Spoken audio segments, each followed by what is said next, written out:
All right, here we are. Welcome. We are at Sankofa Video Books and Cafe in Washington, D.C., 2714 Georgia Avenue Northwest, and this is Scholar Hour. I'm Christina Joy. Tonight we are with the lovely Dr. Natalie Hopkinson. Natalie, please introduce yourself. How are you doing this evening? I am doing great. I am at one of my favorite places in my favorite city, Sankofa Books in DC. I am Natalie Hopkinson. I am associate professor at American University. I'm professor of media, democracy, and society, and author of Go Go Live and A Mouth is Always Muzzled.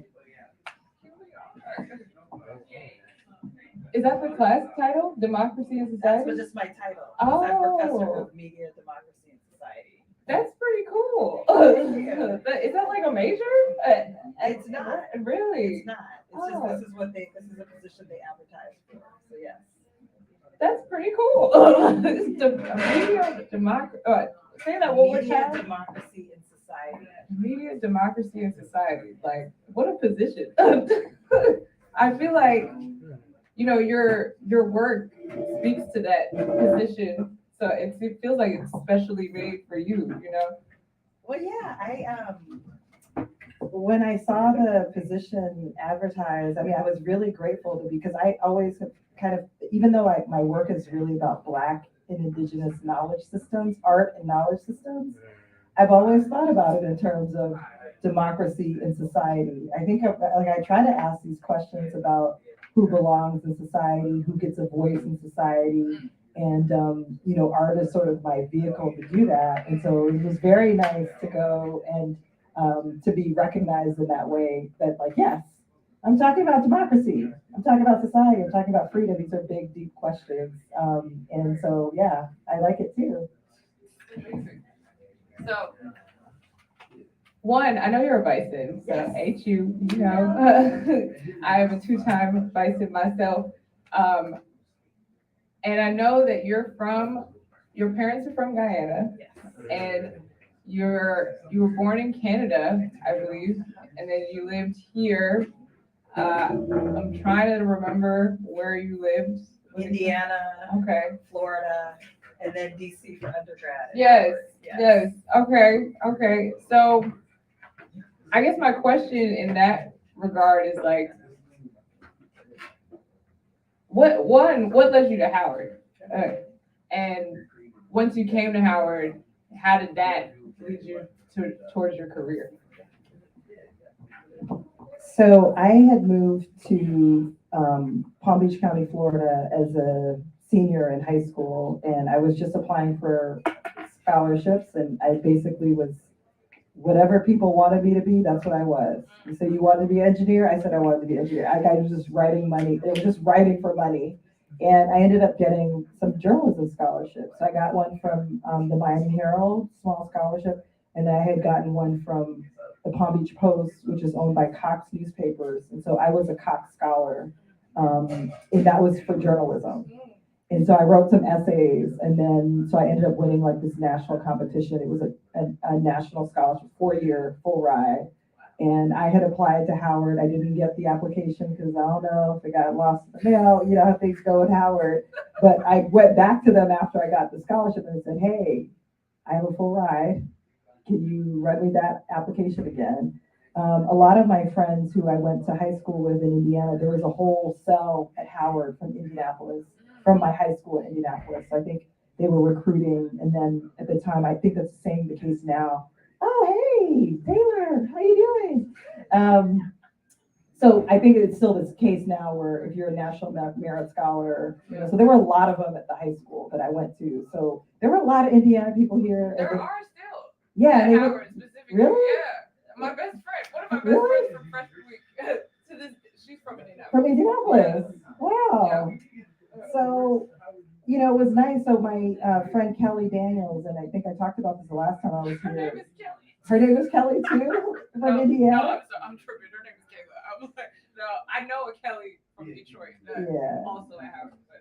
So with Kelly, she came a year ahead of us. So she was a year older than us. And she would write me letters when I had moved to Florida, and she would talk about Howard, and she's like, "This place is amazing. You know, everything's black. You know, squirrels are black, the math is black." She's like, "Did you know that this theorist is, you know?" And she was just like, "It's just amazing." You know, she was just writing these letters. So that's when I came, and I learned it was true. The squirrels are actually still black. Yes, it's a very black place, and I'd never experienced that before. And you know, the way I think about it now, it was like exhaling. I didn't realize I was holding my breath. You know, where it was just like, "Whew, this feels good." You know, like I could think about something else other than being not white. You know, like it's a beautiful, beautiful privilege that I think everyone should have. Like it's like being a white man for a while. Like you just everything's about you, everything's in your image. And it was absolutely fantastic. I loved it. I love being here. I love being in DC.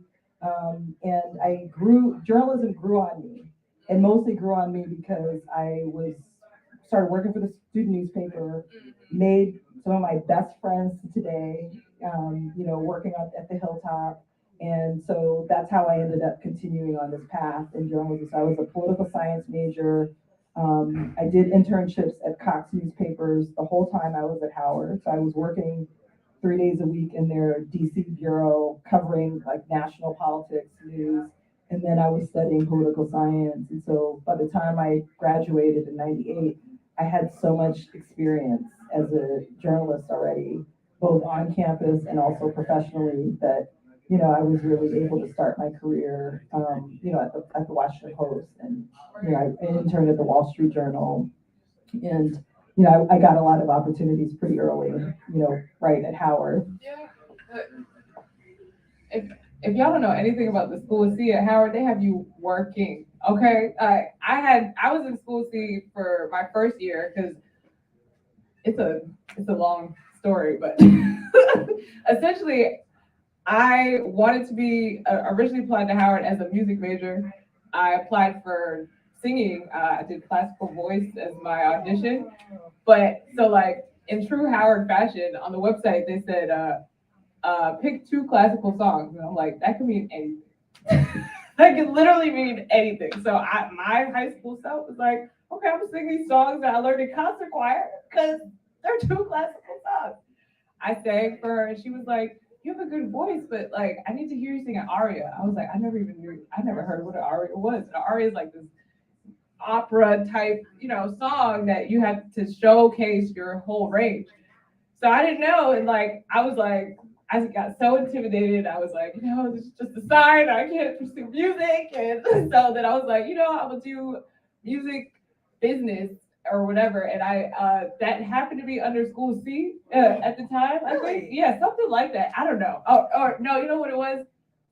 I was thinking about music business. Instead of music business, I thought about music PR. So I picked PR as my major, and I was in the journalism program for a freshman year, and I had to do school C orientation. And journalism school C orientation is way harder than the rest of school C orientation because you have to stay there for an extra like 2 weeks in the class. Everybody else got to be out early, and you're just canvassing DC for all this information, scavenging at the Library of Congress. Like they really have you out here, and I'm like, after that class, that whole year, I was like, school C is not for me. So I went to psychology. But, and it's funny because I ended up making a magazine after after undergrad, which was like, and now I'm in public, like about to be in publishing and like the book space, and like I ended up back into writing and books and Back into it after all. exactly. It's just so funny how that turned out. But like I say all that to say that the school of communications at Howard prepares their students. Like you can say things about other departments, but like school C, they are like actually out here, and that's amazing that you had one. You came in with this big scholarship, which is like that's no small feat, especially at Howard. Like coming in with a full ride is such a privilege. Like the rest of us scrounge around the A building, like So did y'all find my money? Did Right. I? It also really colored my experience because a lot of people were trouble getting validated, and I didn't really have any of those problems because the bills went to the newspaper and they paid them. The other thing that I got was they gave me like a stipend, $400 per semester for books. And so I would just, which was way more than you needed. And so I would go to the bookstore and I would just, man, like I just went, and actually I really became a serious reader, Yeah. you know, and serious collector of books from that time because I had this huge budget to buy books. And so I still have a terrible book buying habit, like it's very expensive. You know, and really it was from that. And my roommate actually had a similar experience. Like she wanted to be, she wanted to play classical piano and she auditioned, came to Howard from Indiana. They were like, for her, she was too classical. Like they wanted some improvisation, and she was like, "What is that?" I'm from Indiana, and so she didn't make it. But she ended up going to Kids School C2 and did legal communication.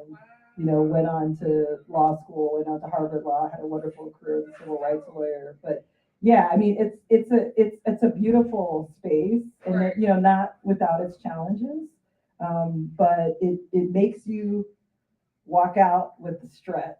It makes you like, you know, we're a lot, Howard people vary a lot when we come out because it's just, we've been pumped up. You know, you've just been pumped up for 4 years. Oh my and, God. you know, pumped up with your history, pumped up with, you know, really understanding yourself in the center of history, in the center of all knowledge. You know, I had studied French from Canada. I learned it in a whole different way at Howard, you know, where they taught us about the Haitian Revolution. And, you know, and it was just like, it's sort of like the way I explained it after I came back as a professor.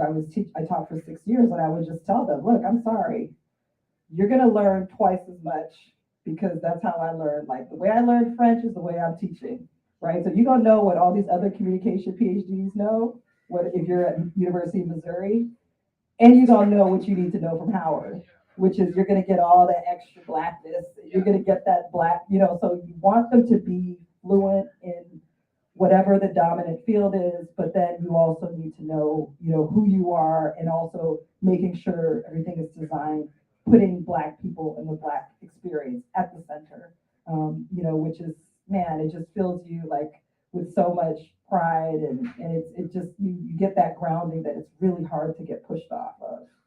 Yeah. To that point, it's like that first year after you come back to your family from Howard, you're looking at, you're talking to all your old friends, and you're talking about the revolution and how they lied to you your whole life, and everyone's looking at you like, what happened? Like, why are you so bad? Like, how is that? How is that? Well, let me ask this. I'm assuming, but please correct me if I'm wrong, that in Indianapolis you might have been in like a suburb. Yes, I was on the outskirts. Yes. Yeah. Yeah. So like, what was? I know that my initial culture shock coming here was like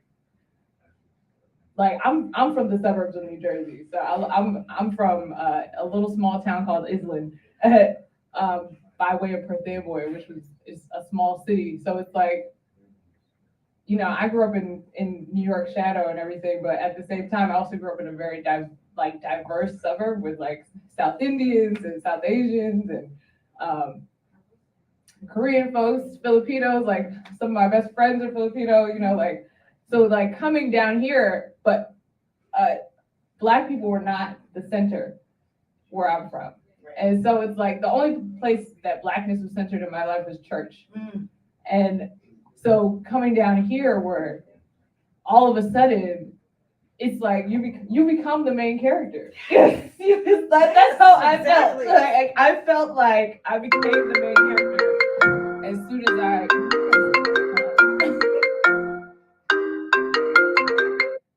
thank you.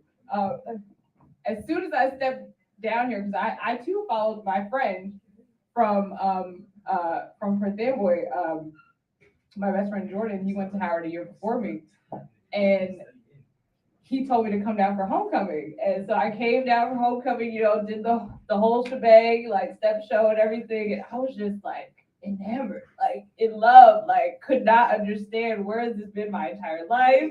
Didn't know Black people live like this. Right. Like you have this very myopic view of Black people when you're from the suburbs, and then it's completely turned around. So like, what was that like when you came back after Howard?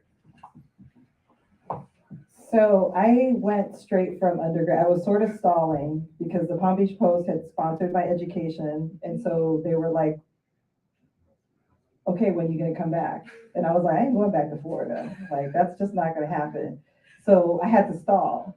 So I said, okay, they can't be mad if I want to get more education. So I got a master's degree at University of Maryland. I did not need one, and it was in journalism too. But I was like, I was just stalling. It was a 1-year program. So I was able to stay. So I never answered that question. I only went home for the summers to visit my family. And by then my family had moved to Florida, right? So, home was West Palm Beach, from between Palm Beach and Broward County. And so I only went there during the summertime, and I never really had to go back. But no, my parents, they were like, I came back with Senegalese twists. My family were like, fake hair? That, like, what do you do? What are they doing to you in Howard? Like, what is happening here? Yeah, they were very much like, it was a little bit different. They're used to it now, but I think because I also was interning, so I had to do my internship. So during the summer, like I spent the summer in Atlanta during the Olympics in 1996. So I got like Cox newspapers. The Atlanta Journal-Constitution is one of the newspapers that they own. And so they were looking for people who spoke other languages. And so a 19-year-old me was like, hey, I speak French and Spanish. And so they were like, okay, you can come. So I went and spent the summer down there in Atlanta that year. I spent, the rest of the summers were like in Florida. And then I think after I finished, I graduated in 98, interned at the Wall Street Journal here in DC. Then I went to University of Maryland, College Park to do my master's and started freelancing for the Washington Post. And then that's how I ended up getting a job offer from them. So I got a job offer from them even before I graduated. So I was able to, I was like, sorry, Palm Beach Post, but I'm out. I'm gonna just stay in DC. And but to the question about reentry, it is something I think about a lot now because I was so naive.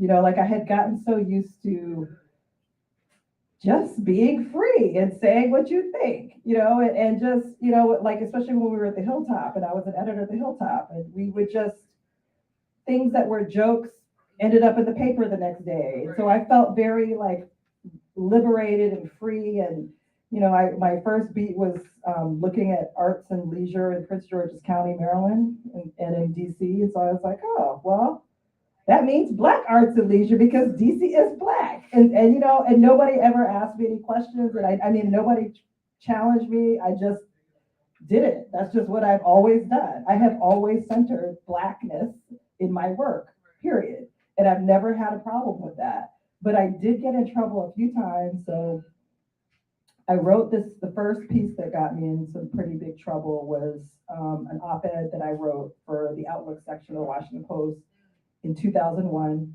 We had just bought our house down the street in Bloomingdale. And the headline was "Why I Won't Let DC Lose Its Flavor."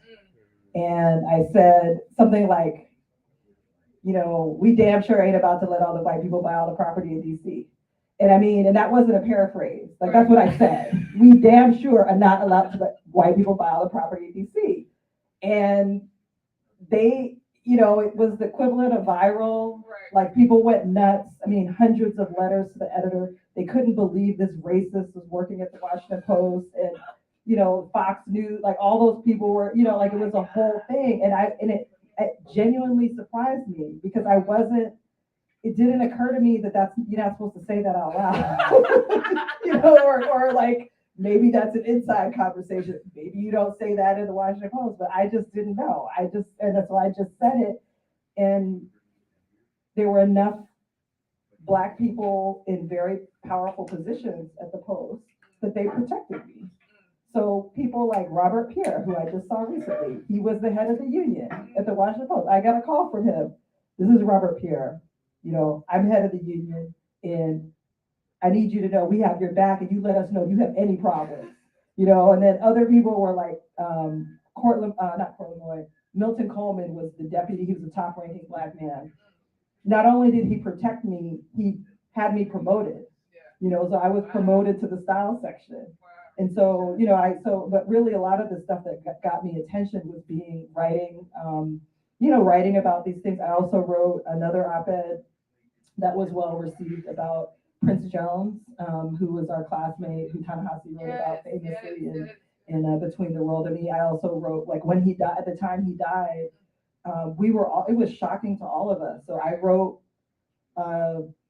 an op-ed just talking about like what it was feel like. How did this 25-year-old person who was in school with us, like, how was he killed by the police? And he was killed by a black police officer. And so, so those are the kinds of things I wrote about. But so it was sort of like, yeah, I probably should have dialed it back, but I didn't. And, it's been working okay for me most of the time. Sometimes not, but for the most part, it's been working okay. I think that's exactly what Howard does. It makes you bold in Blackness. Like the fact that you said that, I didn't even blink. I'm like, yes, we're not gonna let all these people buy up all the houses in DC. And I'm sure that now what I've learned about you listening to interviews was that we share the same idea that a lot of people think that Chocolate City is dead, but it's not. And I've been rejecting that since I got here, because like even I got here in 2011, so it's like, and I never left either.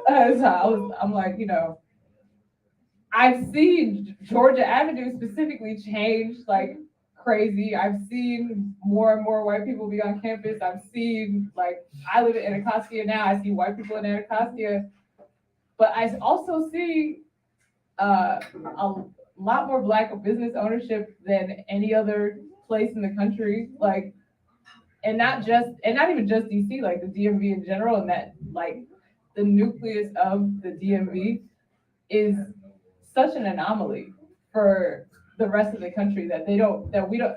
I think that the people that grew up here, they know how Black it was, and seeing it diminish as significantly as it has is jarring. But it is not. The Blackness here is still not insignificant by any means, and I feel like you showcase that in your work as well. Yeah. Yeah, absolutely. And I know I fed into this narrative about the death of the Chocolate City from I was trying to be cute with my title, Go Live, the musical life and death of the Chocolate City.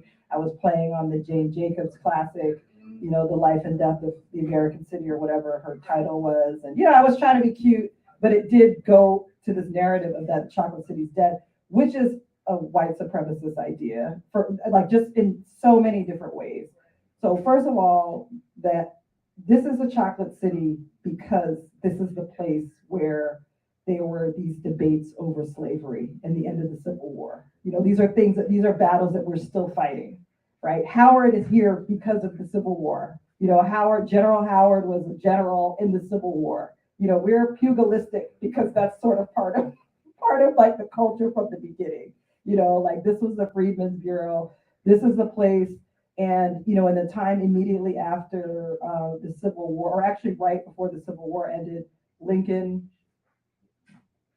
emancipated the enslaved people living in the District of Columbia, right? So DC became the line of freedom that you can cross. And actually down in Anacostia on the 11th Street Bridge, they have a beautiful marker there, showing like this is the place, because if you were enslaved in Maryland or Virginia and you stepped over this line, you were free. And so you had tens of thousands of people that came in the years after the Civil War. And, so this was always a place that had at least a third Black population. But after the Civil War, that population swelled because everybody was here trying to get their freedom. And what we have today is we're still coming here to try to fight our freedom. And we're still very much entrenched. Yes, it used to be 70% here. we're down to 46%, but I just looked this up for a piece that I wrote for the Huffington Post that I published last week. It's still 46%. It's been 46% for a minute.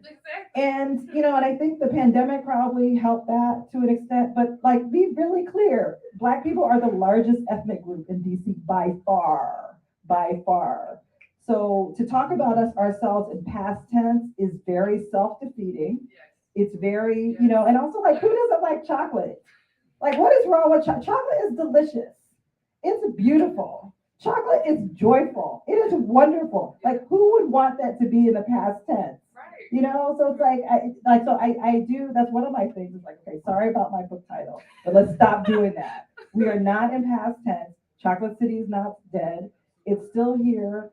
And I think it's a moral imperative for us to make sure that it stays here and that we continue to have a place here to command a space in the center of democracy, in the center of where, global power, we need to, this is important, it matters. This is not just any city. Right.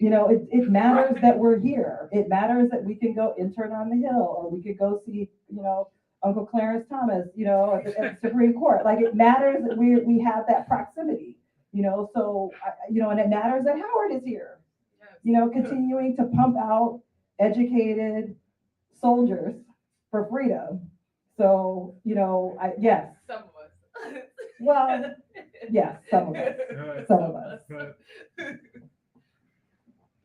Oh man, like I feel like I'm in if there was a transplant club that like adopted DC culture, like you might be the president and I'll be vice president, like I'll be like, and Brianna, who wrote Black Broadway, I had interviewed her, and we were just talking about the amazingness of DC and how much of an afterthought sometimes it's thought of as in particularly in relation to like to New York and especially within like the Black arts movement.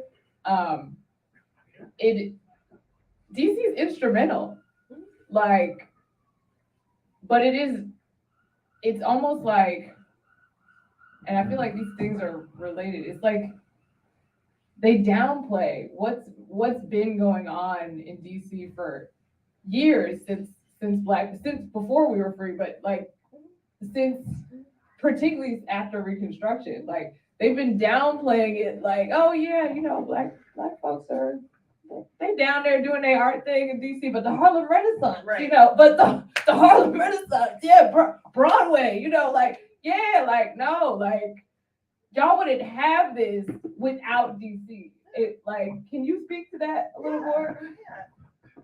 So, I mean, New York is the media center.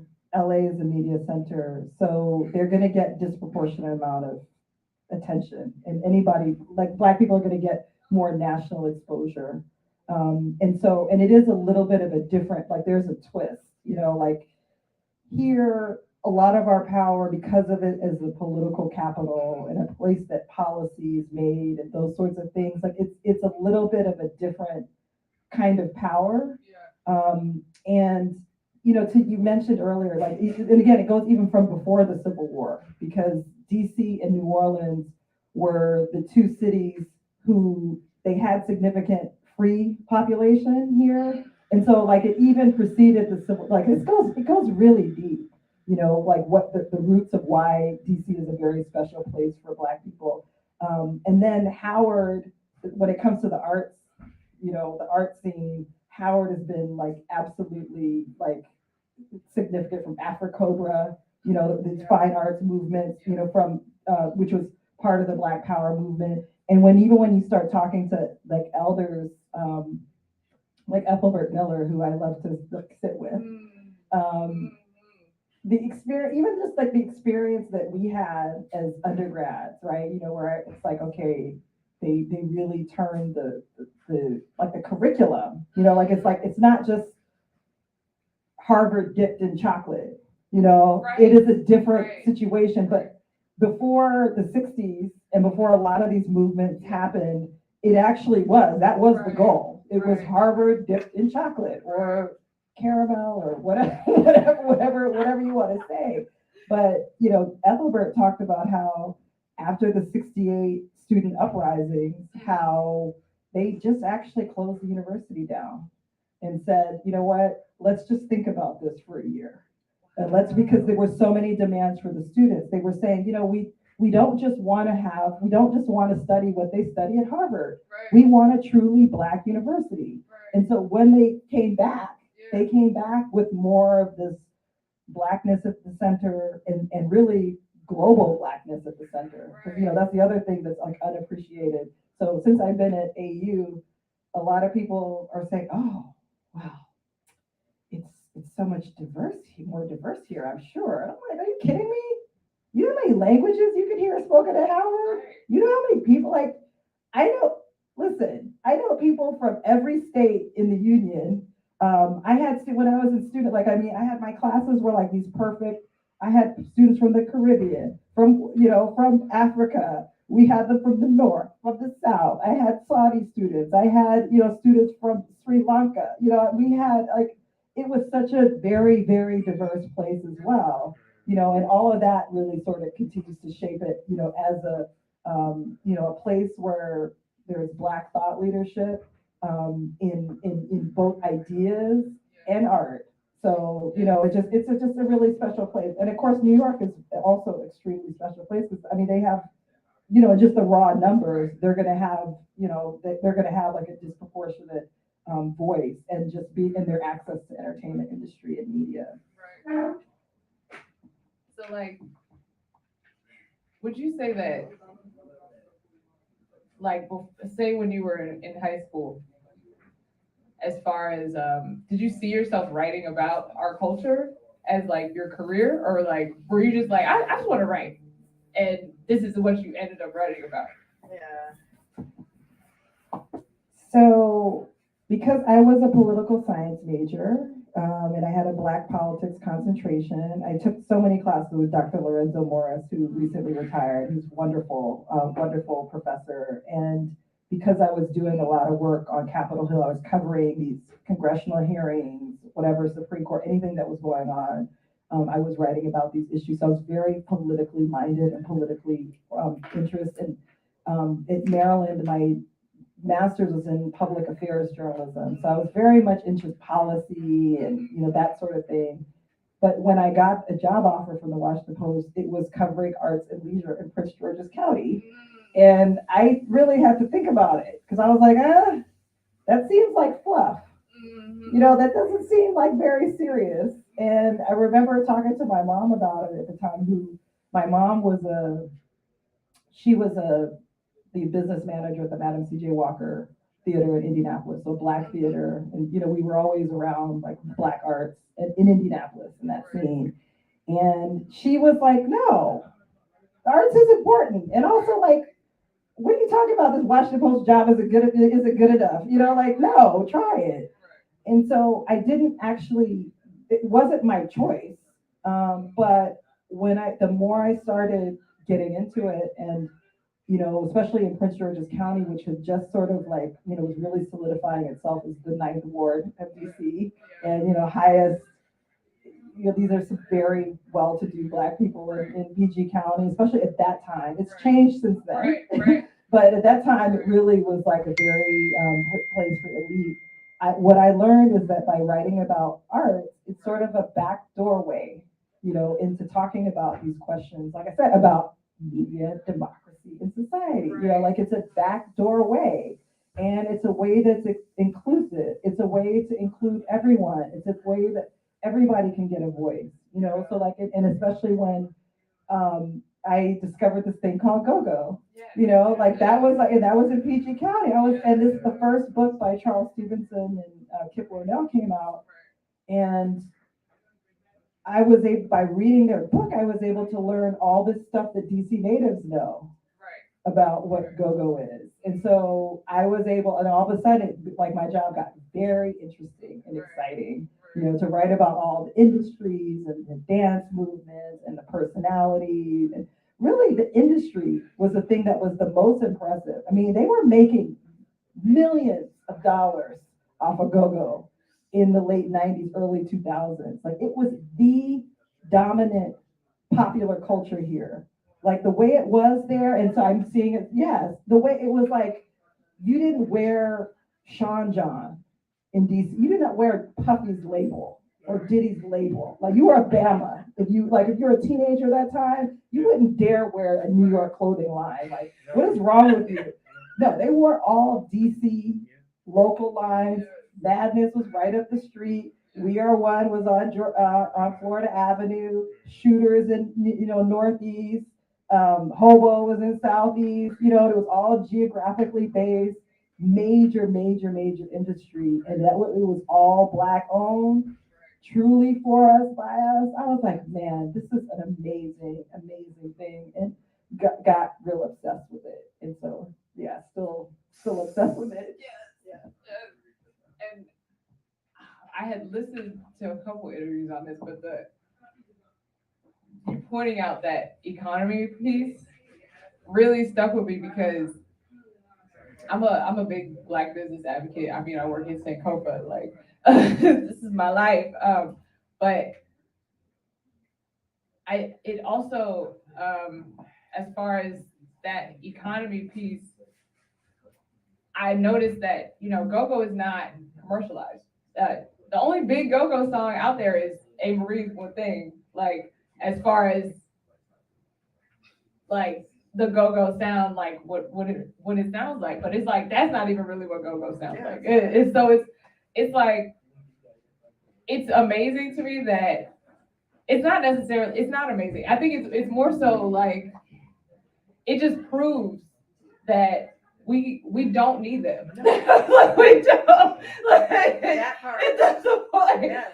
Because go-go is exclusively a DC Black people thing.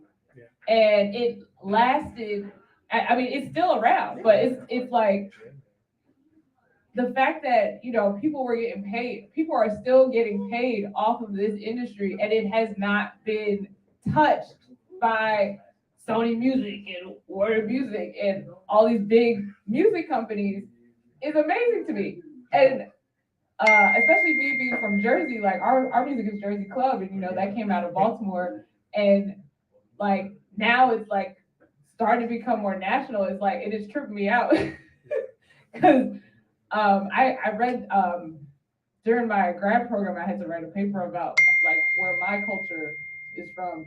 And I chose to write about Jersey culture, and I looked up the history of Jersey Club, and I was amazed. I was truly amazed because we, like, not only did it come out of Baltimore, but Jersey then took it and made it its own thing. And Baltimore had it low-key effectively stopped, and we kind of just took the buck. And it came out of really like DJs really just wanted to make these remixes for these parties, and these parties turned into like the fact that these parties started out in Newark and they started to bleed out into the rest of New Jersey. So my behind in the suburbs is going to these parties with Jersey Club DJs, but we all end up together, and it's just like it's wild to me because when I was coming of age, that's when Jersey Club was rising, to see that whole thing. So like when I heard you talk about go-go, it's that I can't imagine being in DC as go-go is rising as its own entity, as its own like force in our musical lives here in the district. So like, can you speak more about the go-go? Absolutely. I mean, even just hearing you, like, so I did not know that about New Jersey Club. So you just taught me. Kyle, did you know that about New Jersey Club? I didn't know that. I was not aware. But it's so nice to have these, with like globalization, it really flattens culture, and everybody's listening to Jay-Z and Beyonce, who are lovely, Right. But it's like McDonald's. Right. It's like everybody's the same. Everybody Right. looks the same. If you go to different cities, you know, everybody's wearing the same, it's almost like the same uniform. And like with these vernacular cultures are really powerful. So go-go really came up parallel to hip hop, right, in the 70s. And for a long time, like the first 10 years, people were sort of like, yeah, this hip hop stuff is like, maybe a fad, but go-go's here to stay, right? Because it was like very real to people here. It was really organic.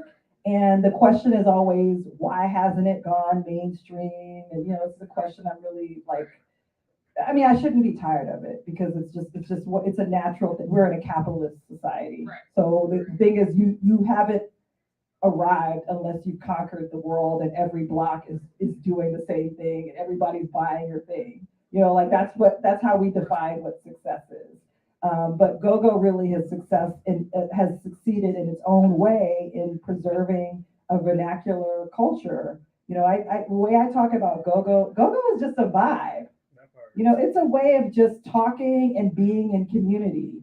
It's a way when that, you know, sometimes I go see Frank Sirius on Thursdays at Union Oyster Bar. He's reinterpreting whatever is out there. You know, like last time I saw him, he came with the Bill Withers, Use Me. I was like, yes, you know, and then he'll go and do an Afrobeat set. And so like they're reinterpreting pop culture and they're bringing it to a tempo and a vibe that people can understand and that people can kind of groove together around. Like it's just a vibe. It's not something that you put in a bottle and on a shelf and then you take it home, you know, or you mail it to people on the internet. Like it's an experience that people have, and the people have been supporting that particular experience, and the musicians that create that vibe, and that's been going on, you know, for coming up on 50 years. It's amazing. It's a beautiful thing, and I don't want go-go to be like hip hop or whatever else you want to try to compare it to. It is DC's local way of talking and interacting and healing, right? Because it's like, it's been some rough times.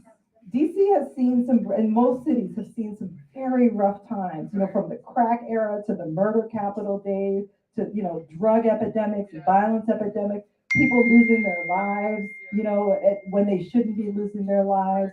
It is a way to come into community together. You know, your heartbeats are in sync, your movements are in sync, you know, you're just sort of vibing. It is like church, you know, it's a communion. So but it's also an industry. So it's an industry that people actually have made money with. Again, you know, with DC becoming, you know, the capital of mass incarceration, where else are you going to get a job? Who's going to give you a job? You don't have to ask somebody to get a job if you're going to like hustle some tapes, you know, or you're going to, you know, come up with a clothing line, set up a storefront, if you're going to manage a band, you know, like the whole industry exists outside of what white people tell you that you are allowed to do, right? And so, and it's legal. Right? So it's, you know, it's just a beautiful thing that's really served so many wonderful purposes, you know, for this area. And so that's why I was so not surprised, but definitely overjoyed when so many people took to the streets to defend it. You know, in 2019 when the WDC thing happened, like people, and that's why I was just talking to my friend who's visiting from Cairo.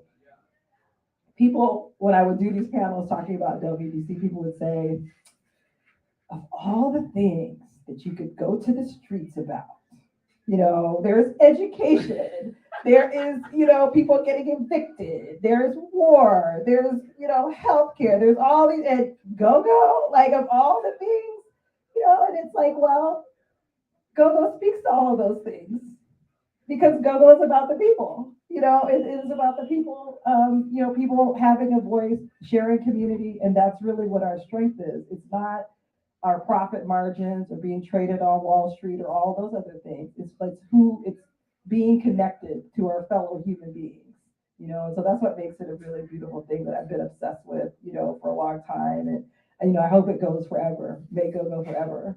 Yes. Oh, and for those not from DC, go-go is definitely an acquired taste. Yes, it Yes, it is. Because I remember initially coming here being like, "What is this? Like, I don't know what Same. this is like." And it's like, I mean, you're coming to undergrad and you're already getting a melting pot of everyone else's music and everyone else, but like the fact that DC stood alone and was so loud, Very loud. very loud, especially being at Howard, like walking down to the metro, Oh, you yeah. heard the go-go every day, and you still hear it. Thank God. Yeah, thank God. And I think I heard this in one of the interviews I was listening to with you, but someone had said that to the point of people taking to the streets for go-go, that it's an easy problem. It was an easy problem to fix. Like they went out and got the go-go's off. Oh no, we're getting that turned back up. That's it. The end. Like, but those other problems, those have been going on forever. And it's like go-go was like the last straw. It's like it's not like these problems don't matter, because obviously they do. And there are always people fighting for these problems. But that was something that felt tangible. Like, And, with Ronald Moten and I, who created the Don't Leave DC petition, what we were able to do is, of course, we got the music back on, and that happened fairly quickly, right? A few days into it, the music was turned back on. But what we found was there was all this pent up energy, and people were still on 10. And so we were able to sort of activate the music around all these other issues that were going on, like defunding the only hospital in Ward 7 or 8, a hospital that separates the city by a bridge. One of the cruelest, most disgusting policy debate. Like, how is this even a debate? You're going to defend a hospital that's serving the poorest, blackest part of the city separated by a bridge? What? So we had to go in the parking lot. And we had the patients out there, they came out on wheelchairs, rolling out, some of them liked go-go, some of them didn't.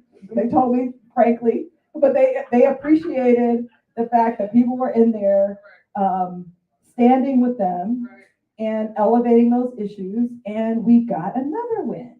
We got another policy win. We activated around Banneker. They were going to take the funding for their new building at Banneker. We activated go-go artists around that. We also did rallies for reentry, where we talk about mass incarceration. DC is gentrifying. DC is the only place where you do local time, you do federal time. So they send people around the country after you've paid your debt to society. There was no place for people to come back. And there was no political will to have a halfway house, because nobody wants a halfway house in their neighborhood. And so we did a rally for reentry on New York Avenue. And it was one of the most beautiful events that we had, because there were 1,000 people that came out on a weekday, 5 o'clock, to rally for reentry. And I'm like, I can only think of one or two cities where, people would first of all, stay with us around the whole policy. Like, that's a lot to go, with like, okay, mass incarceration, reentry, et cetera, et cetera. But, that they would do that and people would sort of show up. I mean, definitely DC. Maybe Oakland, like Oakland, they're pretty, like they tend to stand up over there. But it was one of those places, like in DC, the idea of mass incarceration is not an abstract idea. People, and I started noticing this even actually when I started at the Washington Post and I was writing about local entrepreneurs. If I would run people's record, because it was very easy to do as a reporter, just run people's record, and almost everyone had a record, and they would say things like, "Oh yeah," like they would just round us up, when it was time for whatever quota was happening, and okay, you can't get the brother, you get that person, and I would hear these stories from people, and and I almost like didn't believe them actually, because it didn't sound actually believable. I'm like, okay, yeah, right. No, but then we started having more of a language to be able to understand, like the new Jim Crow, like mass incarceration, like that this is actually a thing, and we are not imagining that these people are trying to round us up and put us back in chains, because it's actually a thing that's happening. And so for people to kind of activate and have the music come around to activate around those issues, it's just one of those things that make this a very unique and special place. Right, because DC is good for a protest. Now this is protest city. Like this is like I think probably during undergrad is like when you probably go to the most protests you're ever gonna go to because you're fired up. Like you're like, yes, I need to rally about this and rally about that. And I think like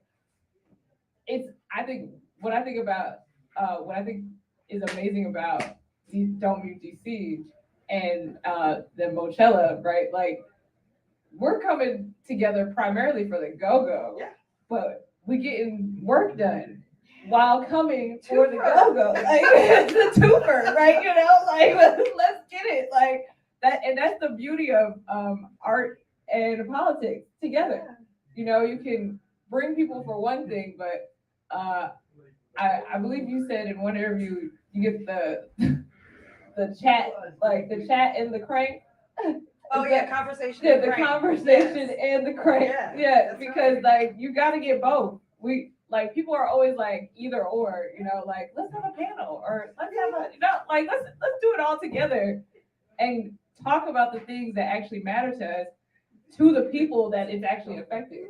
Because I don't know about you, but 9 times out of 10, a lot of people don't know what's going on politically per se, don't know who to vote for. I'm guilty sometimes too, not knowing who to vote for. Like, oh yeah, the election, yeah, it just happened. Oh yeah, like like you can get caught up and you're just working, and that is the nature of capitalism, like keeping us so busy that we don't look up until it's too late.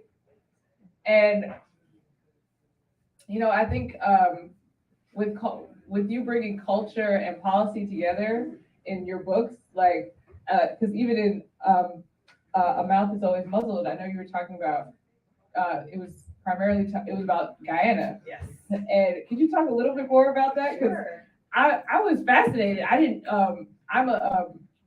I just came out of Howard Gift for my MSW, so like when I read that Guyana has the highest suicide rate, I was like, whoa, that is like of the world, like that's wild, So can you talk more about that? Yeah, and just building off of the conversation and crank thing as well, like I think it's important that we center joy and love and happiness. And like even though like the hospital situation was a very sad situation, we had a good time.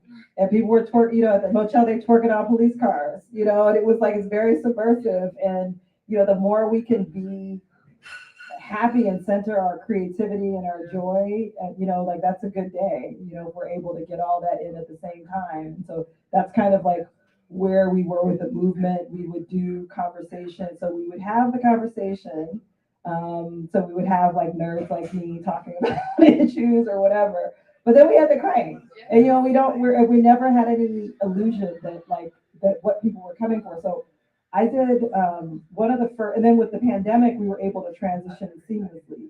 Where if you had told me that people would want to listen to go through their phones, I would have said you're crazy, but they did. So like we did event for the Go-Go Museum Cafe for its launch. We did a conversation with Ta-Nehisi Coates, who was one of my Hilltop editors, same era with me. He had done the first oral history of go-go in the Washington City paper in 2000. And so we commemorated the 20th anniversary of that by having a conversation online. And so it was cool. So we just talked about this, okay, you did this oral history of go-go. It was the first time. That was before any books had been written about or anything. He had done this, this oral history for the Washington City paper. And so we had a whole nice conversation about it. And, we streamed it live on Facebook. There were about 5,000 people that tuned in, which, we thought that was pretty good. Then we had the crank. 15,000 people tuned in for the crank part. Hi, Maven.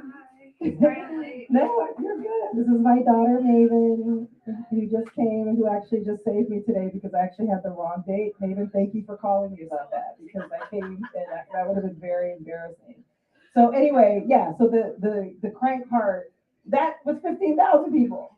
You know, so we thought we were doing pretty good to have a conversation, you know, with Tallahassee and get 5,000, no, 15,000 people tuned in because they wanted to hear the live go-go, you know, and so they needed to hear that. So that's kind of like what we do, like what we started doing.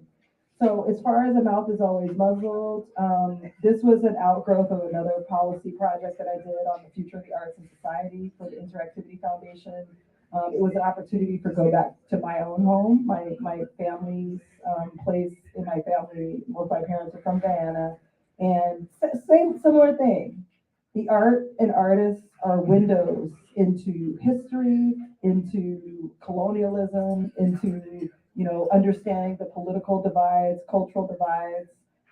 And so that's really what A Mouth is Always Muzzled is following an election in 2015 when ExxonMobil found $400 billion worth of oil in the ground, and then it became a very vicious election to the next leader of the country to decide, because nobody knew that they actually had made this discovery, but this election was particularly bloody. And so I kind of like go through that election, but then, jump back in time, telling some of the backstory, the cultural history of how they got to that place. Right.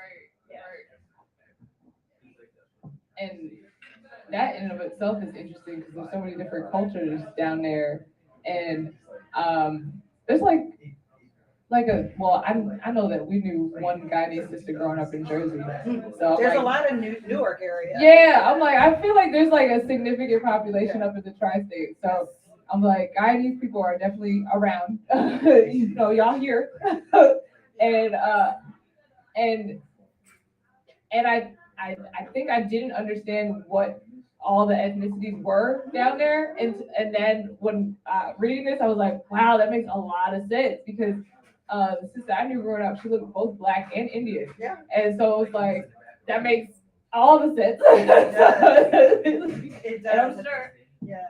Yeah, it does. So, one of the things I talk about, so in Howard, we learn a lot about Du Bois and double consciousness and this striving between, white dominant culture and Black culture, and looking at it in terms of a double consciousness. And so, whereas in the Caribbean and in Guyana, definitely Guyana, but throughout the Caribbean, it's like six. It's like a six consciousness, So it's like, when you really understand like all of these groups from the indigenous people who make up 12% of the population still, a lot of my family are indigenous from the interior of Guyana, to the white Europeans, the British, the African enslaved people who were replaced by Indo-Guyanese indentured workers who came. Then there were also Portuguese workers who were brought in after slavery ended, also Chinese workers who were brought in after slavery ended. And so it really there's a lot of different voices in your head that are just sort of like vying to be heard. And so you kind of see it like even in the way that Guyanese people eat, like you have all these different foods that that represent all of those six traditions. And so, so it's very, very complicated and very difficult to move forward. How do you move forward as a society when you're so divided? So Guyana is known as the fight between the two largest ethnic groups, which are the Indo-Guyanese, which are the largest, and then Afro-Guyanese are just under.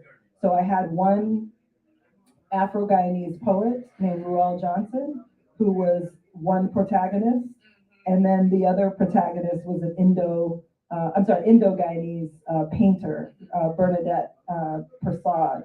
And so basically I'm telling the story of this election through both of their different perspectives, their lens, but also telling the backstory, right? So Afro-Guyanese got there because of slavery, which was brutal. And then the Indo-Guyanese got in there as the replacement workers. And so this basic tension between these two groups is like you have, the workforce, and then there are replacements.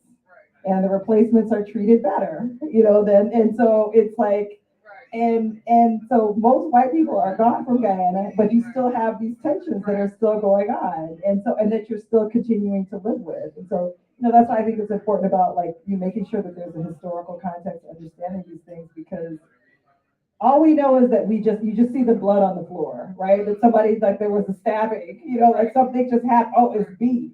And unless you go back and say, oh, well, maybe it happened in 1834 when the British outlawed slavery, and then they paid to bring all these Indian workers to replace them, and Afro-Guyanese workers who tried to simply survive, set up their own sugar plantation, were completely shut out. So it's like it was very genocidal, what was done to Afro-Guyanese. And the Indo-Guyanese aren't much better. They're indentured workers, so they're not by any means treated well at all. And yet there's this competition that the colonizers set up, and then they're gone. And then so you just think that you just have a beef with that other person, but actually the person you have a beef with is like long gone, and you're trapped. You're sort of like shipwrecked you're in the middle of a rainforest, right? Guyana is 80% covered in rainforest, and you're wondering why you're so broke, angry, and mad at these other races. And so, looking at these two artists, looking at Ruel's poetry, and looking at Bernadette's paintings was a way to sort of understand all of that, and kind of like, basically understand like where their two positions are, and that we all want, we all just want the same things, in life. We all want the same things. And I guess what makes me frustrated is how much energy that is extended to all the people on the lower end of the caste system, right? So like we're all down here, and we're all fighting each other, and we're not sort of like aiming at the real target and the person who got us set up into this sort of situations and continues to benefit from our beefs with each other. So it's just some of the ideas that are there in the book. And a mouth is always muzzled. And that's pretty much what's going on here. But it's like, instead of the six different cultures, it's all of us in the diaspora fighting against each other within the colorism aspects of it, within the different cultures within the diaspora. Us then, like people who have been here who are descended from slaves versus people who have immigrated here, and it's just, we're all fighting with each other over the same spots, the same positions, the same pick-me's, and we're all beefing with the wrong people. We're constantly beefing with each other over their stuff. I was just talking earlier about this. We're all like fighting over the same crumbs, and so it's not just like the white man, right? That kind of got on my nerves after a while, Howard. I'm like, okay, I get it, the white man, okay, fine. But really it's like white supremacy, it's the system, it's capitalism. This is what it's meant to do. It's about exploiting other people, using other people to your advantage so you can accumulate wealth. That is what the game that we're playing is. And as long as we're playing that game, some people are going to win, some very small number of people are going to win, but most people are going to lose, And so the more we're sitting here talking about it, but also with the people who are like moving in different areas. So, the caste system, Black is at the very bottom, always. And so it makes solidarity very difficult, with other groups, even other religious minority groups. I don't want to I'm not walking into any like booby traps, just talk about Dave Chappelle or anybody else. But you could be part of a religious minority group, right? And you can have affinities with that group, and you could feel united in your strength, your pain, and they're still benefiting by kicking you in the face, and they're still getting a couple more crumbs for themselves and their families. And I'm talking about anybody. I'm talking about white women. I'm talking about Latinos who also vote with white people half the time. Like there's still, this idea that it's against their interest is just not true. It is in a capitalist system, it's 100% in your interest to kick somebody in the face so that you can get a little more crumbs, right? If you can get, if the heat is off of your child in school, and somebody's looking at somebody else as the bad kid, like that is to your benefit. Like maybe you're not at the top, but you ain't on the bottom. So like, so it makes the solidarity is like, it's vital, it's important, it's part of why, many of us existed and we're still here, right? Because we were able to form these alliances. But, I think that it's also really important to like, just think about the larger structures and the systems that are just fundamentally not working for us. And they maybe won't ever work for us. So maybe we just think about like, what are some of these alternate systems that we could sort of set, or things that we are already setting up, like our own cultural industries, our own bookstores, our own spaces that we can sort of control. And like, let's put like, I think that's a better way to put our attention, rather than getting like, just wasting a lot of time, like, flinging mud at each other, As Baba Haki says, building Black institutions is imperative. Like, it's Sankofa in and of itself is an institution, and not just because we sell knowledge, but because of the energy that it draws to this space. And I mean, there are books written in Sankofa. There are classes taught in Sankofa. There are films taught or ideated in Sankofa. Like this is a nucleus of Black thought, and because we are centered right across from Howard University, it becomes like I guess an off-campus learning site. Like, and I guess you graduated in '98, so like y'all didn't get the Sankofa yet. No, but we had it on campus though. Really? What? When I say we had it on campus, I mean we were still like, we had our own little book club. Yes. Like we all got into David Levering Lewis. We were obsessed with David Levering Lewis. We read, his Du Bois biographies, 1 and 2. These were big, thick things that they were not assigned in any class. These are things that we did and we would drink and talk about, and just like up amongst ourselves, and so it's, it's a really sort of beautiful thing. And Sankofa is a beautiful, beautiful thing. And also, a place where, you might find love, where you find connection, where you find places that, that you find people who you have lifelong friends. And outside of the gays, it's super important, super powerful. And I'm really grateful for it. When I was here during homecoming, Josh Myers had a panel, and man, he was throwing some knowledge down. Like some of the stuff I was like, damn, can I be in your class? He was really like, I was really learning so much, right? Just, talking about African knowledge systems and passing down some of the things that elders from campus had taught to him, and so that's why I'm saying it's a beautiful space. And, if you can continue that, I think maybe the challenge is after you leave, like, how do you keep that energy going? How do you keep that connection going? And, some of us become, scholars and continue to do this sort of work. But, each of us have a role to play, as far as like getting knowledge that can help us get free, as a community and as individuals. Absolutely. Like Josh Myers, he's been great. And that, were you talking about the panel that was here, or was, oh, the one that you were on? Yes. Yeah, I was just listening. Yeah. Like, Yes, that was a taste of Howard Writers last week. It's on our YouTube channel. That one shit right there. So I wanna go back to what you said about. No, actually, I think I'm done as far as that goes. I want to open it up to the y'all, to the audience. JJ, I'm looking at you right here, front and center.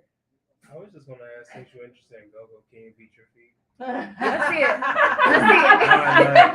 That has been on my mind for the longest time. Can So, I? Yes, can you beat your feet? That's it. Never did. You don't want to see it. Don't Not you even put her on after a the few spot like drinks. that. Especially not even after a few drinks. You know. Oh no. But what? So No, I can't beat my feet. That is, no. I think I'm too old to even be trying to do all that. But you know what? Maven can. This is my daughter. But what I will say though, even just about go-go, what was so fun is that, okay, so first I did it because it was my job, right? I write about arts and leisure in Prince George's County. Then I did it because it was my job. My job, once I moved to Style, I was Life Under 30 was my beat. So I was like, oh, that means I'm right about go-go. So I continued doing it there. Then I went to University of Maryland and did my PhD, also my job, right? To just be there, understanding. I was like, you know, the person with the notepad going in the bathroom writing things down because I didn't want people to see me on the dance floor, like taking notes and stuff like that, right? I was a sober person at the club paying attention when other people are just like, you know, they're like, why are you asking us all these questions? We just do. Like, what do you mean? And so I was doing that then. And even after I got my book out, I started, you know, so, okay, I do talks, you know, I'm a scholar, I'm putting it into conversation with all the other Black vernacular forms throughout the diaspora, da. It wasn't until recently, you know, after having a lot of loss, that I really started to understand it from another perspective, you know, which is like, you can talk about this stuff in the abstract and like, oh, it's healing, it's this and that. But when you actually like feel that communion, you know, like I had a, and Maven knows this, and my kids were so cute. They were very encouraging of my whole privilege phase. I was going to privilege like every Wednesday night, and they were like, Mom, we've never seen you party like this, you know, really enjoying it, you know. So like I can say, I'm happily saying that I have now a fan. You know, I go there, there's no notes, I'm not taking any, you know, like I'm actually just truly experiencing it in a way that I didn't before. And I really appreciate that. But it does not include beating my feet. So that's where I have to draw. I know my limitations. that's hard. Like, I don't Yeah, you have to relax. You just have to relax. Think about like DC dances, like nobody's telling you the instructions. Jersey dances, you know all the instructions. They tell you in the song what to do next, when to do it. You know, it's very like in that sense, that's how Jersey music is called in response because you're following the directions of the music. But like in DC, it's like, oh, you came up with this new dance to go with this go-go beat, and go-go sounds like a go-go. So it's like, oh, if you don't get it, then well, like, it's also just, you know, It's also, and like I said, it's a vibe. yeah. It's not like the one thing I'll say is different than hip hop that I noticed right away. Hip hop was much more stylized, cool. Like you don't want to look like you're trying too hard, you know. And go-go is not none of that. Like it was like a bandana, and it was there for work. You know, it was like you know you're ready for a workout because the bandana is gonna get soaked up, and like it's a real serious like dancing situation, and not serious like it's not for like a performance. You know, like with hip hop, I just find it's more like, okay, we're gonna go in a circle and then you're gonna take your turn and whatever those sort of things. It's very stylized. And go-go is not like that at all. Like it's not very you know, it's not for a performance. You're not doing it for a show. You're doing it to like get it in, you know, and have a good time. Yeah.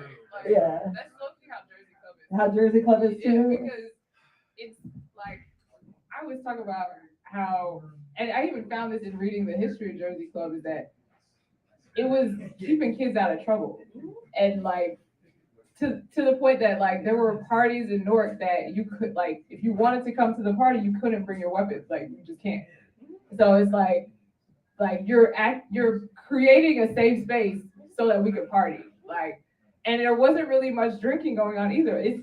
You're coming here to dance. That is it. You're coming here to dance. You're gonna be sweaty. You're gonna leave jean prints on the wall. You're gonna like this is what you like. This is the mission, you know. And I think that's probably as far as like Jersey Club goes, it is stylized. It is very much so like performative in that sense because you know they're telling you what to do, but it's also like this is us and we're here to dance. We're here to have a good time. We're gonna laugh at each other. We're gonna point at each other. We point at each other. Enjoy Jersey music. Talk about. I mean, some of it's misogynistic and disrespectful. I mean, like that's par for the course, but like it's still like this is the culture. This is what it is. Now, what was this is on some like cheeky ish like when I came to DC, the go-go song that was blaring every day was Pieces of Me. Oh yeah. What was the go-go song playing when you arrived in DC? Oh man. I wasn't even really tuned into it. But okay, I can remember one song. This was actually introduced by Kelly, my daughter's godmother. Put your one leg up, put your booty on the floor. So that's one dance that I did learn. You put your one leg up, put your booty on the floor. So that was one of the songs. There was a lot, I mean, people were still talking about The Butt by EU. And there were a few other songs that played on the radio. I mean, I did remember it. Like I was like having the same reaction, like, what is that? And you don't actually understand it. Like, and going by that corner and the Don't Meet DC corner, like you don't understand it. So I understand where the gentrifiers were kind of like, what? Yeah. But usually when you're like, what? You just ask a question. And then somebody can answer and they'll say, oh yeah, that's go-go, right? They didn't ask, like that's what colonizers do. They don't ask, they just were like, oh, this is making me uncomfortable and make it stop. So that like I can empathize with being new to a place, not understanding the culture, because that was me when, back when I first came to DC. And that was really for everything. Like all of it was culture shock. I'd never been in an inner city. I'd never been living around this many Black people. Like I had never, like this was all like a learning experience, but somehow I did it without trying to oppress or silence other people. Somehow I managed to get past that. Yes. Are there other questions? Yeah. I was just wondering, why do you think go-go stuck more than hip hop? Why did it stick More here? More than hip hop. Because you like mentioned before how like go-go was kind of like sticking or had more of an appeal than like hip hop. So why do you think that was the case? Well, just I think sheer volume. So, on Friday, Saturday night, like there might be like 10 different places where you can go see go-go. It's every day of the week, and also like your superstars, like your Jay-Z or whoever is like, they're accessible. They're walking like Big G from Backyard Band. Like he'd be walking down the street, you would see him and they would be like, and then it was also so personal too. Because when they're on the mic, they're doing shout outs the whole time. Oh, I see Carl Darkins in the plays from AU, oh, Maven McGann, it's the psychology majors here, like they're talking to you. Like they're talking to it's so personal and you feel seen in a way that a record that's playing from a DJ doesn't see you. Like it's a live, so that makes it like it's much stickier in that way. And also you're supporting local, your local industries, your local businesses. So yeah, I think that's, part of the reason why. I have two questions. Okay, one, I feel like go-go music has like kind of fallen off with like my generation. Yes. Like of course we listen to go-go like every once in a while, but we don't really go to go-go clubs actively. So like how do you think we should catch the like torch of like go-go and keep it going? That's a good question. So how should young people catch the torch? And that is the answer for you, my dear. You get to decide that. So I tell Mo all the time, like, Mo, you're 52. Ain't nobody following you. Like nobody, you are not an influencer. You are not, you know what I'm saying? Like maybe you're up for the over 45 crew, but young people have to influence other young people. And that's really any like cultural movement. Like it has to come. And so what we can do as older people is create spaces for it and create platforms and give you, exposure, teach you how to play your instruments, pay. Like I'm a strong believer in pay. Like, nothing is cooler than a paycheck. And that's how go-go got started, actually, where they started doing a lot, or really got to be super popular, because it was, that you have these summer job programs, even the Maryberry summer job, like they would pay people to play music and to do theater and to work on these mobile trucks, showmobiles. And so that was so those were some of the things that they did to make it popular back then. So I think they can bring back some of those things. But I also think that a lot of the innovation is going to come from you. So, Maven has some TikTok skills, right? So it's like you have to you got to be able to translate it into your language and your vernaculars, and I think that's the way that it's gonna end up. And I don't have any control of it. All I do is I'm the nerd. I am into history. I try to preserve the stories. I do my part. When I go to the club, I pay my little money. I don't let me not pay. I always pay because I want them to survive. I want the musicians to live. And wherever possible, I'm trying to throw opportunities, even on the Arts Commission. There's a lot I'm trying to think of okay, how can we get money into the hands of young artists in the city so they can do whatever the go-go is going to sound like next, or whatever else brings them joy and expression and all that. Kyle, you had a question? Oh yeah. So to go back to Chocolate City, that drop under 49%, that happened while Obama was president, right? Yes. Which is somewhat ironic. Yes, it is. So, and it's held since then. And this is something I've been trying to figure out. Do you think that it's held because Trump came after, and Trump has been keeping away the kind of people who are coming in and displacing Black folks from DC? I do think that played a role. So the question was around the Chocolate City and how it dropped, and how it. So yes, under Obama, it did drop below.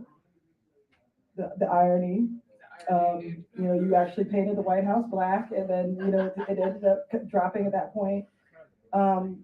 So I think that was part of it. That yes, Trump did bring his people, and I was really surprised. I don't know if in your neighborhood, Kyle, was like that. There were Trump people in our neighborhoods. No, not in Southeast. Okay, that's a relief. That's a relief. I think the pandemic had something, just anecdotally speaking. I live in this neighborhood, and so I'm on U Street. U Street got real black during the pandemic. To me, it had turned, and then and even just talking to Don Campbell, who owns the Metro PCS that was the center of the WBC controversy. I was talking to him throughout the pandemic, and he's just these businesses are leaving, the gentrifier one. So he had an incredible view of change, because his customers, Metro PCS, is prepaid cell phone customers. And people buy go-go, as a working class clientele. And so a lot of his customers were people who worked at the hospital, people who worked as waiters, they were doing service work in restaurants. And so they would come paying. So he's really seeing what was going on with them. So he's kind of holding a little bit strong because that's his clientele, but then he's also noticing moving trucks. And they're not they're moving the fancy gentrified places furniture. He's they ain't coming back. So a lot of the businesses that were aimed at gentrifiers, they started going down actually in this area during the pandemic. And and I wonder, that was sort of a reflection of I think in general, I talk about people who come into DC as tourists. White people, I call them tourists a lot, because just generally speaking, the ones outside of the traditionally white areas, they are average 5 years. They're in, they're out. They have a kid, they're definitely out. They're yeah, we're not taking any chances, and we're leaving. And so the Black people who come, you have a lot more people who are actually DC natives, but then you have people like me and you who came and are yeah, we're just gonna stay here. So Black people, we tend to stay longer and set down roots, and the roots are really what create culture and really create a space where it's okay, as long as I can go sit down and catch up with Don, or I can come here into the space, as long as there are spaces that are still feel home and welcoming, we're gonna stick around. So I think that's a big part of why it's like been holding steady. Is that in general, like they're not committed for the long haul. Like the white people moving into the gentrifying neighborhoods, they're not. Of course there are exceptions, right? But Right. overall, like I don't think like I mean, would you say? So I know maybe not Trump people. I know there's white people though in your area. Like do you see them like really putting roots down and staying a long time? I can't tell. I didn't know how many white people were in my neighborhood until the pandemic. Mm, Because then people were outside. Right. Like, otherwise, everyone's inside their house sort of folded up, mhm. right? So, pandemic happened. It's like, oh, you're walking your dog. You're walking your dog. There's a pop up. Like, Right. Right. where y'all been? Or Anacostia Park. Right. Oh my Oh God. my God.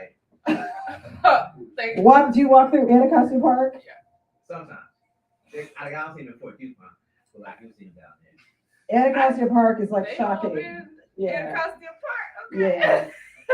Yeah. It's yeah. They're big- all up in my neighborhood. I live on that side of Anacostia by the big chair. And Oh yeah. yeah, they're like, they here. Yeah, they're here. But what I mean, in my experience, and like I'm in Bloomingdale, yes, they're definitely there, and would you say they're the majority now, Megan?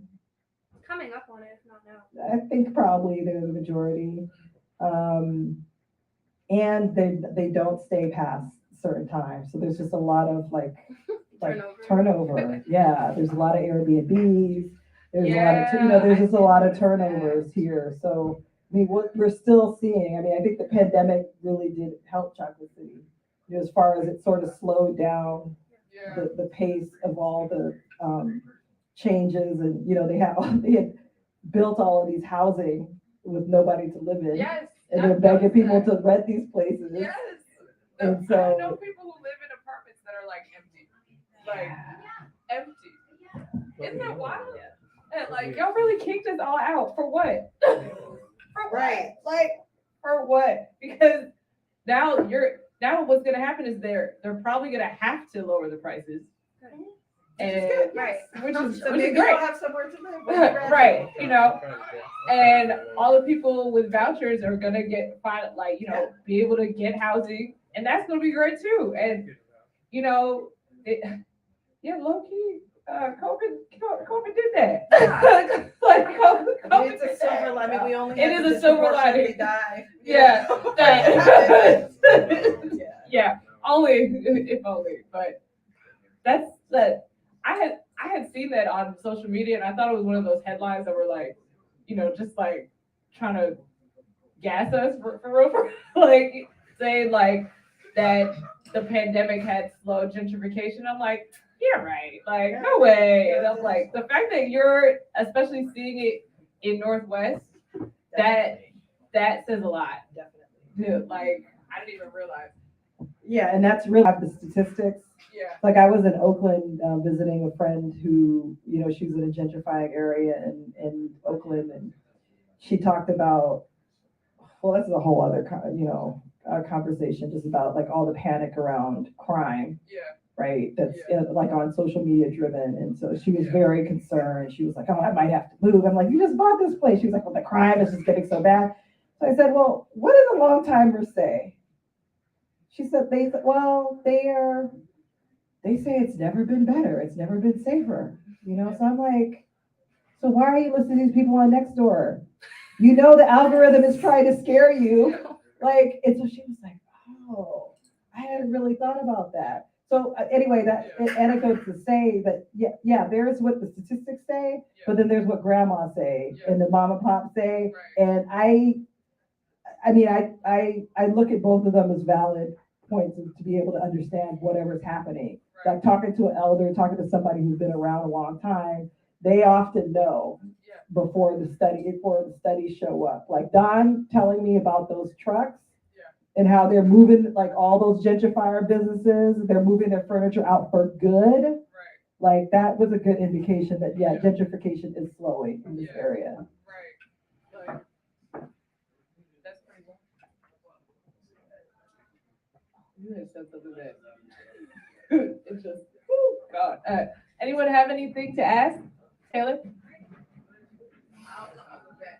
My question actually kind of correlates with the question that Nathan asked earlier, but I wanted to know for a fellow transplant, do you have any advice for a younger person who wants to engage with and learn a bit more about the history and evolution of go-go in a way that still honors the experiential nature? Yeah, that's a really good question.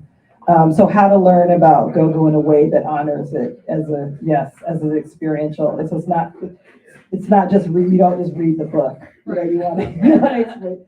So one thing that we were able to do was so in addition to making go-go the official music of Washington, D.C., we also were able to push for them to do things like Go-Go Preservation Week. So it's actually coming up in November. So it's this month. So MLK Library, they're going to have a big photo exhibit curated by DC natives. Ronald Moten, who started the Go-Go Museum and Cafe in Anacostia, he's curated a show for the next, really encouraging the next generation of go-go bands. So that'll be coming up. I would say definitely follow Make Go-Go Forever on Facebook, because usually most of those events for WDC are being live streamed. And also just talking to people like Don. Don loves it. Go in there and talk to him. He was so excited. He was so like when WDC happened, this is so cute. So when he started the business, it was like 60% selling go-go, maybe 40% selling cell phones and pagers. That is now switched to like maybe 10%, right, selling go-go, but mostly it's cell phone business. And after WDC happened, all these kids were like flooding into his stores, like, we're gonna buy some go-go. And then he would bring it out and they'd be like, what's a CD? So he was like, what is that?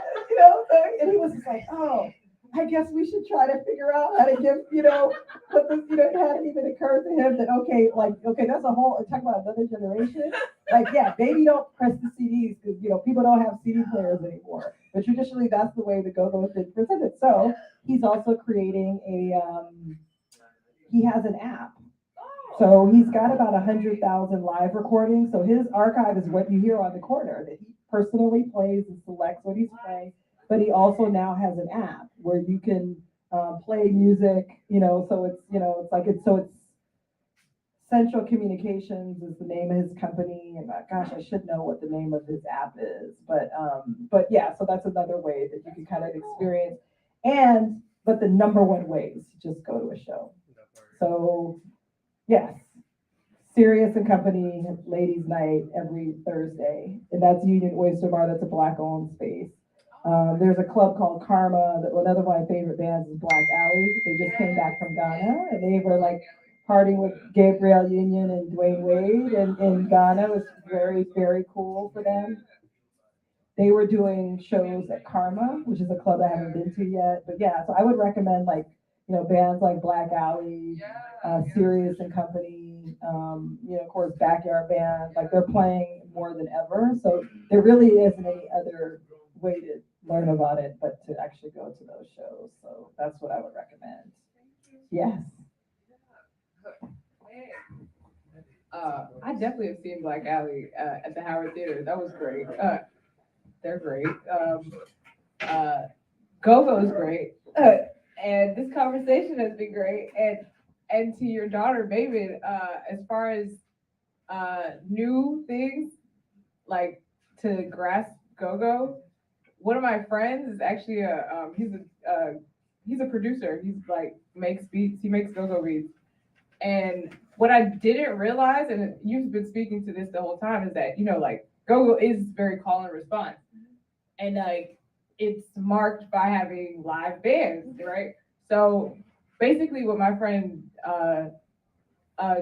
Drew Keys is doing is making go-go beats, but as a DJ, and he's remixing songs off the radio with go-go music, which is basically what Jersey Club does. And so the fact that my friend Jamie, or his wife, that she's my friend. He's but she was like, essentially, no one has done this. that this is a very new concept, and to the point now that kids are picking it up, and like the kids in my neighborhood that like live on the block with me at Anacostia are playing Drew's music, like, and dancing to it. And then he's seeing the video, like, on my corner, you know, like, it is just, it's wild to watch it in real time, like, because, you know, for us, it was when YouTube had just come out, everyone's doing, in the sense, like, the crank dance and all that. And then that's also how Jersey Club, as far as, like, the dancing aspect of it got really popular. So now it's like with TikTok, like, people are out here dancing on TikTok to go-go. So like, you could definitely find go-go on TikTok, I'm sure. I'm gonna try. Yeah, for sure, because Drew's music is out here, you know, going viral and like doing things. So like, that's a decent, and he's a Howard to love. Nice. So, you know, follow Drew Key's music. That's a little plug right there. Yeah, for sure. If nobody else has any questions, we're gonna head out tonight. Thank y'all for coming out, asking questions, being a part of this conversation. Thank you so much, Natalie, for writing both of these. Are you about to bless us with another book soon, or what's good? I hope so. But I do want to give a little plug for a project that I'm working on and that Mabel will be joining me on in Cote d'Ivoire next month. We're going to be part of the launch of something called the Africa Photo Fair. That's Africa Photo with an F. Ida Mullinet, who's another one of my classmates at Howard, she's an amazing photographer, Ethiopian photographer. She started the Addis Photo Fest back in 2010, you know, interrupted by a pandemic. She's relaunching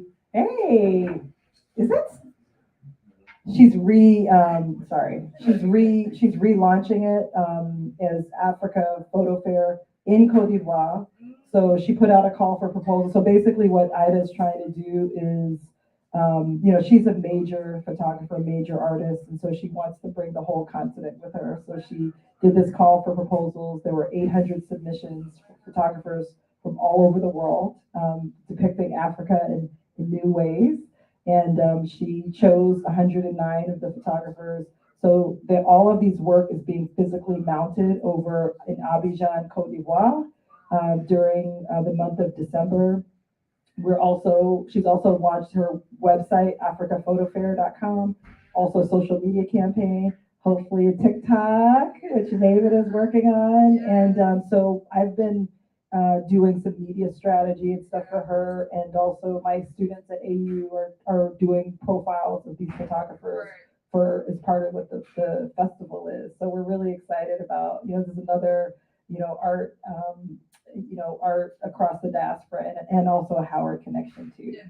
Yeah. So that's what I'm working on right now. And, you know, we're there for the launch and, you know, hoping to sort of develop a relationship with this festival and the website, as well as the magazine that will be coming out related to this. Yeah, so that's what I'm working on right now. And I do have a bunch of other book projects as well, but that's what the most immediate thing that I'm doing. Well, that's all, folks. Thank y'all for coming out. Yeah, have a good night.